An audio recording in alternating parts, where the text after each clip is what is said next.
global breakdown, the third global breakdown.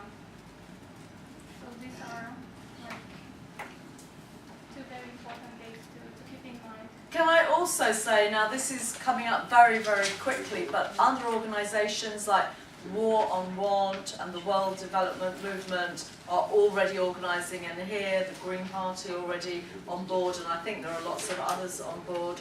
But the 12th of July, but it's the TTIP, Transatlantic Trade Treaty. So if you can find the action in your city and go along and join it, whether or not we can have a logo by then or not. Badges. But we could maybe do some EEAN badges or something like that.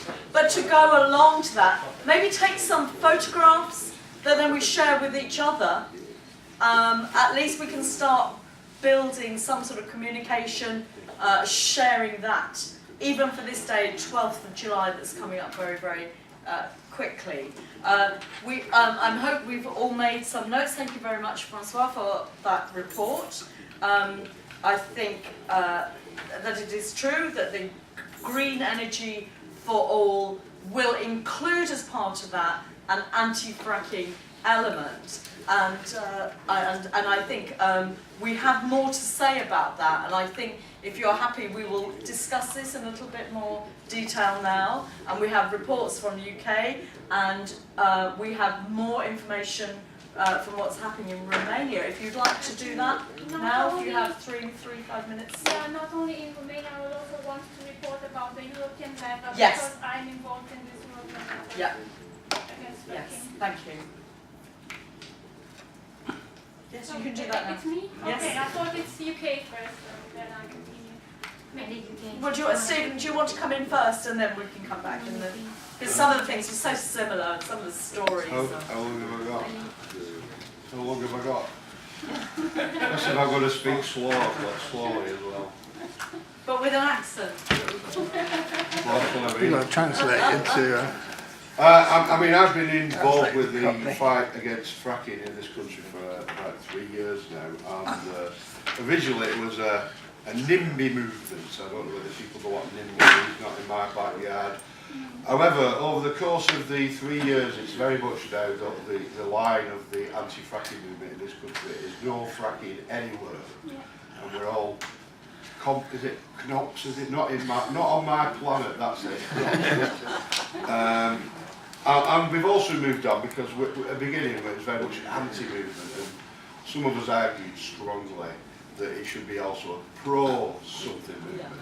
And what we did, and I suppose it was summed up in the Camp Frack event, which unfortunately was spoiled by hurricane weather, is we said, you know, no to fracking, yes to 1 million climate jobs, and that's something that I and others have been pushing very strongly, saying not only are we against fracking because it's bad for environmental reasons, which, you know, we spend 10 minutes talking about, and from the point of view of climate change, we don't actually need it. What we should be doing is developing renewables, and in Britain we're fortunate to have this pamphlet, 1 million climate jobs, which is costed out, which says it's going to net cost £18 billion to create 1 million jobs, don't need fracking anywhere. So when I usually speak on a platform at a meeting, most people said why it's polluting water and the air and smashing roads up and the insurance you can't get and all this. I usually say we don't need it, even if it's safe, we're not. So, and that also gets around this argument of people saying, well, what if we can prove it's safe? I don't give a toss if they can prove it's safe. In fact, I'm prepared to accept it is safe in an argument terms, which of course it isn't, but what we need to do is developing renewables.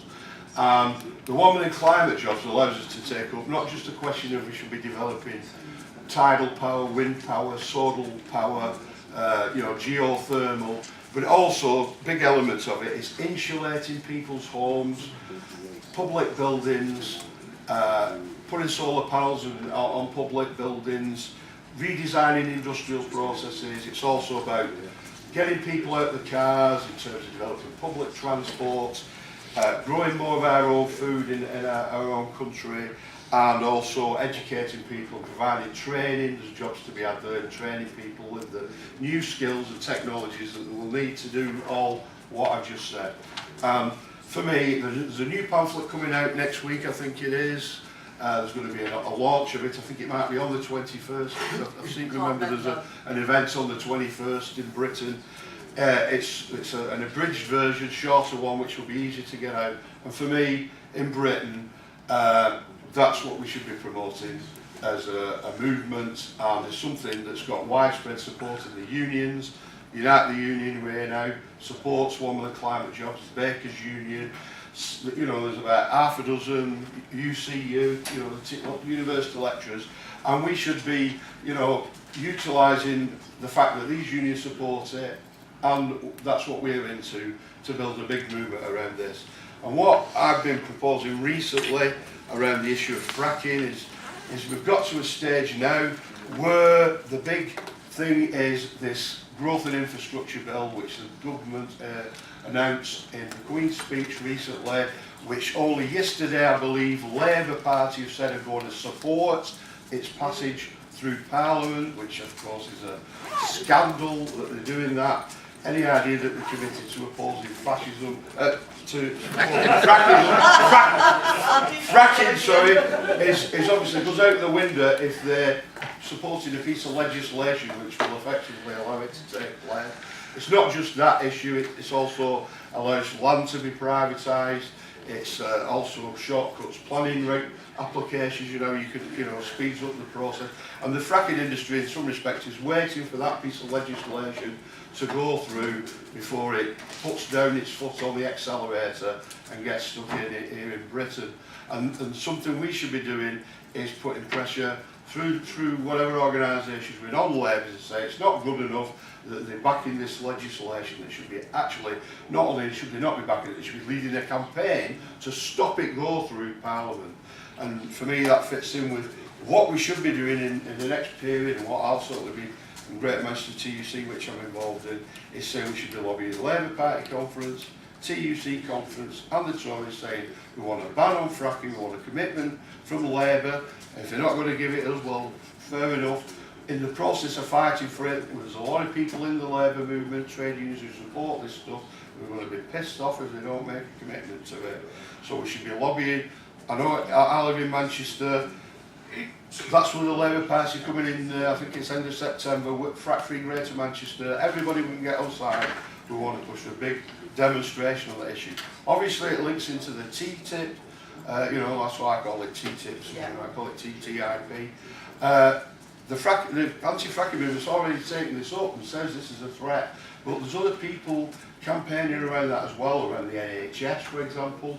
The TUC has a position that we passed a motion last week in Cardiff 2 weeks ago at the Trades Council conference saying that we were against TTIP and we were disgusted that the TUC were supporting it. There was just the NHS excluded, but that's not going to happen.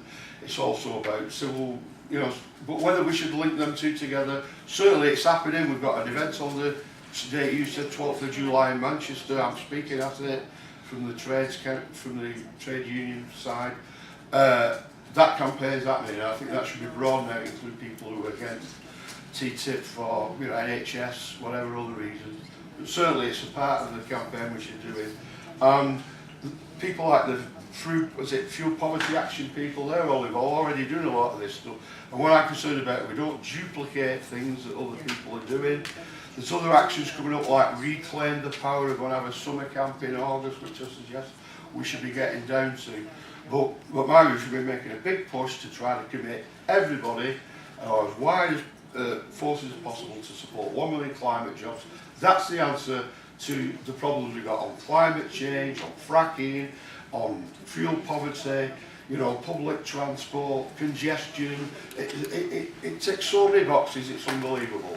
And that's what proposals that I would suggest. Fantastic, that's amazing. What we didn't say is that the two of us are joining a couple of others on Monday up in Liverpool, and the union that owns this building are going to be debating whether to support fracking or to be against fracking, and it's our task to try and persuade them to vote against. And if we have a big trade union like Unite saying actually the members are against, then this would be fantastic.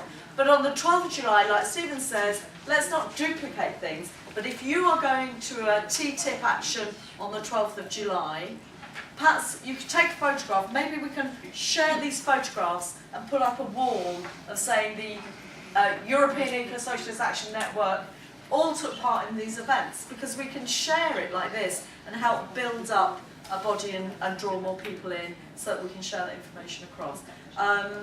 1 million climate jobs, of course, I've been there right from the start when we drew that in. Anyone want to come into the comments before we go back to Maria to say a bit more about fracking in Romania and the movement across Europe? Or should we go straight in? Well, I would be also interested to know about the current situation in the UK at the anti-fracking camps that are really very special outcomes of European democracy nowadays. Yeah, just add in I mean quickly, just on the Roman, we recognise the importance of the Pungesti thing, and we had a big banner in Barton Moss in Salford saying solidarity with the people of Pungesti. I don't know whether you've seen it, so we took that up. But at Barton Moss, they did the drilling, they found what they expected. Now they're moving over the other side of the ship canal, and they're intending to go and do drilling in Davian, which is it's very close to the Trafford Centre. I don't know whether people know where that is, but it's one of the busiest motorway bridges in Europe as well. They're intended to frack there. So there's a camp been set up there. There's a protest tomorrow there. There's another one over in near Hull, Crawley, Carberry Hill, which has been set up. There's another one in Chester, but there's nowhere near as many people involved in those at the moment, because basically the big issue is this piece of legislation going through Parliament, because the fracking companies are waiting for that, because it more or less give them a green light to, speed on. So there's a bit of a lull, I would say, with the anti-fracking movement. People thinking about, and my view is the political opposing this bill is something that should be taken up amongst the wider anti-fracking movement. And this infrastructure bill will give permission for them to drill under all of our homes without even asking them. 74% of people against it. So. Yeah. We've got an opportunity there And to you've got build up. 60% of the surface already concessions, right? In the UK. But not so many planning applications. Okay. Do you want to come in now, back? Yeah, I will just speak back shortly about the anti-fracking fight in Romania.